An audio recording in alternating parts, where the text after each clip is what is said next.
안녕하세요. 날개TV입니다. 오늘은 네이버 카페 외성에서 외도, 이혼 전문 상담을 맡아주고 계시는 상담사님과 자리를 함께 했습니다. 안녕하세요, 상담사님. 네, 안녕하세요. 네, 상담사님. 또 오늘 방송할 주제는 무엇일까요? 네, 오늘의 주제는 어리석은 상간녀의 착각이라는 주제입니다. 이거 회원님들 엄청 궁금해 하실 만한 내용인데요. 자, 바로 말씀해 주시죠.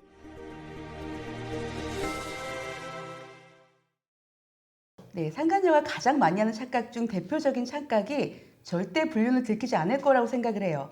이런 말씀 드리면 많은 분들이 너무 의외라고 말씀을 하시더라고요. 그런데 대부분의 불륜하는 사람들이 들킬 거란 생각을 못 해요. 그래서 발각되면 무조건 아니라고 발뺌부터 하잖아요. 그러다 증거를 슬쩍 흘려주면 하는 말이 어떻게 알았어? 감시하냐? 흥신소에 사람 붙인 거냐? 그런 말을 하죠. 사내불륜 같은 경우도 주변 사람들은 이미 다 아는데 당사자들이 가장 늦게 안다는 말이 있죠. 네, 이거 맞아요. 아니, 남들 사내불륜하는 사람들 다 저 둘이 바람피는 거 알아. 지들만 몰라. 웃기죠, 진짜. 자기들은 불륜하면서 완벽하게 숨긴다고 생각하는데 사실은 그렇지 않거든요. 정말 외도가 발각되지 않는다면 어떻게 이렇게 많은 외도 피해자들이 생기겠어요. 다들 모르고 살고 있을 텐데 결국 발각이 다 될 수밖에 없어요. 예, 이거 여기만 들어도 이게 가장 멍청한 생각이에요. 남들은 다 알아요. 그리고 같이 산 배우자가 달라진 배우자의 모습을 눈치를 못 챈다? 그건 애정이 없는 경우를 제외하고는 그럴 수가 없는 거예요, 진짜. 네, 맞아요. 결국 들켜서 만남의 끝이 상간소송을 당하고 상간녀가 될 거란 생각을 한다면 쉽게 만나지 못하겠죠.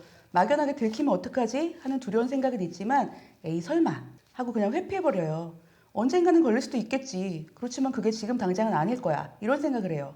만약 걸리면 그때 가서 생각하자. 이런 식으로 불안한 생각 자체를 외면해버리죠. 미래가 없다 보니까 오늘만 살자 그런 주의예요.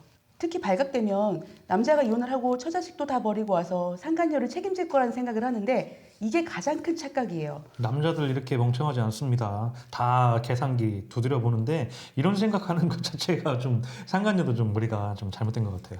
바람 피운 남자들이 가정을 쉽게 버릴 수 있을 거라고 생각하지만 여성의 외도보다 남성의 외도는 가정의 회복률이 굉장히 높아요. 처음엔 상간녀를 못 잊어서 발악을 해도 결국은 가정으로 돌아오는 경우가 훨씬 많아요. 이혼하게 되면 자녀, 사회적 지위, 재산 분할까지 남자가 포기해야 되는 것들이 너무 많죠. 아무래도 남자들의 어깨엔 책임질 것들이 많이 있잖아요. 철없는 20대도 아니고 나이를 먹었는데 그런 소중한 것들을 쉽게 다 버리고 겨우 나랑 불륜한 여자 하나 때문에 그런 선택을 하는 어리석은 경우는 별로 없죠. 이게 조금 안타까운 이제 현실이기는 한데, 그러니까 남편분들한테는 좀 죄송하지만 그 여자 바람의 회복 성공률은 좀 떨어지는 편이고요. 실제로 이게 남편의 바람인 경우에는 그래도 회복 성공률이 좀 높은 편이죠. 높죠. 예. 상담을 해보면 남편들이 외도가 발각되고 상간소송을 취하라고 하는 이유가 상간녀를 보호하기 위해서라기보다 자기한테 구상권이나 맞소송이 들어와서 회사에 다 알려지면 어떡하냐. 이게 제일 많아요. 그렇게 좋다고 물고받던 상간녀를 커버해주기는커녕 자기 자신에게 피해가 올까봐 두려워서 상간소송 취하를 요구하는 비겁한 남자가 훨씬 많아요. 상간소송을 하면 아내가 요구하는 대로 사실확인서나 각서, 진술서, 뭐가 되든 쓰라면 쓰고 손이 발이 되도록 빌고 아내 뒤에 숨어서 상간녀의 연락도 안 받고 차단까지 다 하는 경우도 있잖아요. 그럼 상간녀는 남자만 믿고 있다가 결국 자기만 당했다고 자기가 피해자라고 생각을 해서 굉장히 화가 나죠. 사실은 이런 케이스가 우리가 그토록 바라는 남편의 반응이잖아요. 그래서 이런 남편이라면 다시 한번 잘 살아보라고 회복할 기회를 반드시 주라고 하죠. 남자가 잃을 게 많아요. 사회적인 지위, 체면, 돈 이런 것들이 다 이 불륜 한 방에 다 걸려 있기 때문에 지금 케이스가 다 틀리니까 이 방송을 통해서 알려드릴 수는 없겠지만 이런 남편의 좀 뭐랄까 리스크를 잘 건드려 가지고 상간녀하고 헤어지게 하는 것도 이렇게 상담을 통해서 받으실 수가 있습니다. 네, 그런데 사실 아내의 소송을 도와서 증거를 찾아주거나 사실 확인서를 써주거나 이렇게 아내의 소송을 적극적으로 도와주는 남편은 거의 없어요. 없는 것 같아요. 진짜 어쩌다가 한 번씩은 있는 거는 같은데 네. 이런 경우는 기대해서는 안 될 것 같아요. 상간녀나 아내나 둘 다 난리를 치고 드자비를 하니까 차마 피고인 상간녀나 원고인 아내 어느 쪽도 선택을 하지 못하고 회피하는 경우가 가장 많죠. 이러면 아내는 아내대로 힘들고 상간녀는 상간녀대로 불안하죠. 그 사이에서 남편도 사실 속이 편한 건 아니에요. 본인이 싼 똥인데 본인이 해결하지 못하는 진퇴양난의 상황이 되는 거죠. 애초부터 남편은 어느 쪽도 선택할 생각이 없었던 거잖아요. 양손에 떡을 주고 가정은 가정대로, 상간녀는 상간녀대로 만나고 싶었던 거니까요. 상담 사례로 하나 예를 들면 내담자분의 남편과 유부녀가 불륜을 했고 그 증거를 수집해서 내담자분이 상간소송을 하셨어요. 그런데 소장을 상대 유부녀의 남편이 받게 되면서 결국 내담자의 남편도 맞소송을 당하고 난리가 났죠.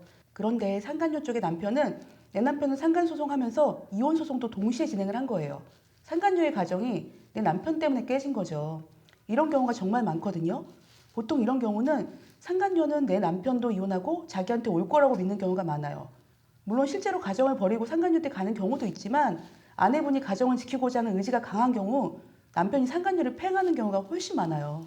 그래서 우리 가정은 여전히 혼인관계를 유지하면서 상간소송만 진행하는 경우에 상간녀의 답변서에 이혼당하고 양육비도 주고 있어서 경제적으로 너무 힘들다, 감액해달라는 주장을 정말 많이 하잖아요. 위에도 잠깐 말씀드렸는데 남자 바람은 가정의 회복률이 높은 반면 여자 바람은 가정의 회복률이 많이 떨어지는 경우가 많아요. 그래서 상간녀가 상간녀 남편한테 이혼도 당하고 애도 뺏기고 위자료에 양육비까지 감당해야 되니까 정말 힘들겠죠. 그런 경우 오히려 상간녀 본인이 너무 억울하고 본인이 피해자라고 생각하는 경우가 많죠. 자업자득이잖아요. 이건. 그럼요. 같이 불륜한 남자는 회복해서 잘 사는 것 같으니까 상간녀는 화가 나겠죠. 근데 실제로 그렇게 잘 살고 있지는 않잖아요. 마음이 많이 아프시죠, 아내분들이. 그런데 이런 걸 모르는 상간녀는 화가 나니까 어떻게 해서든 남편한테 다 책임지라고 내 남편한테 달라붙어서 안 떨어지려고 하기도 하고 만약 남편이 상간녀를 정리하려고 하면 상간녀가 남편 회사에 남편이 저지른 비리나 횡령 같은 걸 다 까발리겠다. 뭐 이런 협박도 하고 어떻게 해서든 해코지를 하려고 하는 그런 상간녀도 있어요. 이게 이제 서로 이제 상간녀하고 남편하고 개싸움 나는 그런 케이스예요. 자기 뜻대로 안 되니까 이렇게 개싸움이 나는 거거든요. 그걸 이제 여러분들이 계속해서 그런 싸울 빌미를 만들어 주셔야 돼요. 네, 맞아요. 심한 경우는 상간녀가 아내분의 집까지 찾아와서 애들이 다 보는데도 제발 남편을 놔달라고 도발하는 경우도 있고요. 이런 이유는 남자가 상간녀와 만날 당시에 부부 사이가 좋지 않아서 곧 이혼할 거다. 아내가 여자로 느껴지지 않는다. 뭐 이런 말들을 하니까 상간녀가 본인 때문에 가정이 파탄난 게 아니라 원래 부부 사이가 문제가 있어서 이미 파탄난 후에 상간녀 본인과 만났다라고 생각하는 경우가 정말 많거든요. 이런 것도 남자의 거짓말에 놀아난 상간녀의 착각인 거죠. 믿을 사람이 믿어야죠. 바람 피우는 사람 말을 어떻게 믿어요? 그렇죠. 예. 유부남이 처음 호기심에 상간녀를 만나게 되면 흥분과 짜릿한 스릴, 쾌락의 맛에 빠져들어서 정신을 못 차려요. 그러다 시간이 지나면 자연스럽게 상간녀에만 집중되던 관심도 조금 소홀해지기 마련이거든요. 그럴 때 상간녀들은 잘 참지를 못해요. 혼인관계로 묶여있는 부부도 아니고 숨겨진 관계잖아요. 점점 아내를 질투하고 남자에게 의심과 집착을 보이는 경우가 많아요.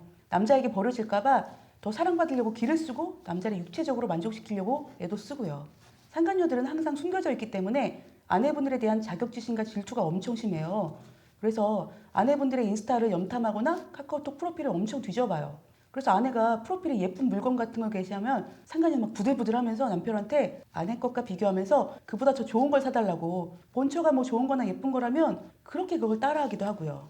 아내보다 뒤처질까봐 계속 의식하고 엄청 따라하고 질투하면서 본처보다 부지런한 나, 본처보다 예쁜 나, 본처보다 사랑받는 나 이런 말도 안 되는 착각 속에 빠져 있지만 모든 기준은 남자의 아내가 된 거예요.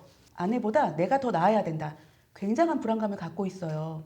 혹은 남자가 아내 생일이라고 집에 들어가야 되니까 주말에 가족들하고 여행을 가거나 뭐 장인 장모님을 모시고 식사를 한다고 하면 아내와 사이가 좋아지는 걸 질투해서 남자한테 네 마누라는 네 덕에 편하게 집구석에서 잘 살잖아. 근데 나는 뭐냐며 심하게 가스라이팅을 해요. 점점 의심과 집착이 생기게 되는 거죠. 이게 불륜자들이 행복할 수밖에 없는 이유인 것 같아요. 안 될 사이하고 사귀게 되니까 이런 문제가 생기게 되는 거죠. 그죠. 만나고 싶을 때 만나지도 못하고 연락하고 싶을 때 연락할 수도 없다고 상간녀가 남자한테 불만을 지속적으로 토로하면 남자는 점점 상간녀를 멀리하게 되는 경우가 생기죠. 아니 스트레스 풀고 재미로 만나는 상대가 스트레스가 되고 재미가 사라지니까요. 상간녀는 남자가 본인을 진심으로 사랑하는 거라고 착각하는데 실제로 남자들은 외도하면서 가정 깰 생각을 하는 경우가 그렇게 많지 않아요. 아내는 말 그대로 무의식 중에 가족, 동반자로 인식이 되어 있지만 상간녀는 그냥 쉬운 상대, 재미있는 상대 이렇게만 생각을 하는 거죠. 아내의 존재와 상간녀의 존재는 비교 대상조차 될 수가 없어요. 자, 이게 어떻게 보면 이제 상간자들의 말로네 말로. 상간녀가 피곤해지기 시작하면 남자는 상간녀를 정리할 것처럼 하죠. 그러면 그럴수록 상간녀는 더 집착하고 공허한 기분이 들겠죠. 남자에게 자신의 가치가 중요하지 않다는 걸 알게 되면 우울함과 불안감이 따를 수밖에 없거든요. 시간이 지날수록 너무 일방적으로 자신이 남자를 기다리고 또 남자를 맹목적으로 의지하게 되면서 스스로를 갉아먹는 거예요. 상간녀가 꿈꾸는 미래는 내 남편과 결혼해서 행복하게 사는 거지만 실제로 불륜 커플이 결혼까지 이어지는 경우는 그리 많지 않아요. 결혼을 한다고 해도 평탄하게 살기 힘들죠. 이미 남편의 외도 패턴을 가장 잘 아는 사람이 상간녀니까 의심과 불안으로 편안하고 안정감 있는 삶을 살긴 힘들어요. 결국 남의 가정을 깬 상간녀의 미래는 파국인 경우가 대다수예요. 그러니까 상간자의 미래는 밝지 않다. 이게 이제 팩트네요. 오늘의 내용은. 그렇습니다. 네. 네, 오늘의 방송 감사합니다. 오늘 좋은 말씀 해주신 외도, 이혼 전문 상담사님은 이 위에 있죠. 네이버 카페 외성에서 만나보실 수 있습니다. 자, 오늘 너무 감사드리고요. 다음에도 더 좋은 말씀 많이 해주실 거죠? 네, 그럼요. 자, 오늘의 방송은 이것으로 마치겠습니다. 외도, 이혼 피해자 커뮤니티 네이버 카페 외성은 오로지 피해자 편입니다. 앞으로도 더 유익한 방송으로 다시 오겠습니다. 다음 시간에 또 만나요.